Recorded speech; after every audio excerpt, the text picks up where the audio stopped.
શહેરમાં અસહ્ય ગરમી વચ્ચે સુરત ટ્રાફિક વિભાગનો મહત્વનો નિર્ણય સામે આવ્યો।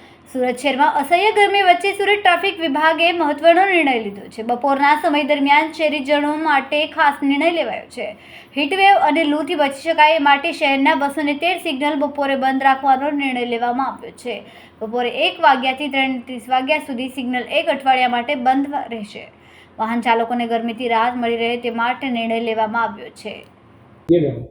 સુરત શહેર ટ્રાફિક શાખા દ્વારા હાલમાં જે સુરત શહેરમાં હીટવેવનો સમયગાળો ચાલી રહ્યો છે તેમાં બપોરના સમયે વાહન ચાલકોને ગરમીથી છુટકારો મળે, સાથે સાથે આકરી લૂથી બચી શકાય અને તેઓ સ્વસ્થ રહે તેના ભાગરૂપે એક અઠવાડિયા માટે બપોરે 1 થી 3:30 સુધી સુરત શહેરના કુલ 213 જંકશનો છે તેને ફ્લેશ મોડ પર રાખવામાં આવશે, જેથી વાહન ચાલકો છે એ પોતાના ગંતવ્ય સ્થાન સુધી સરળતાથી અને ઝડપથી પહોંચી શકે અને તેમને ગરમીથી બચાવી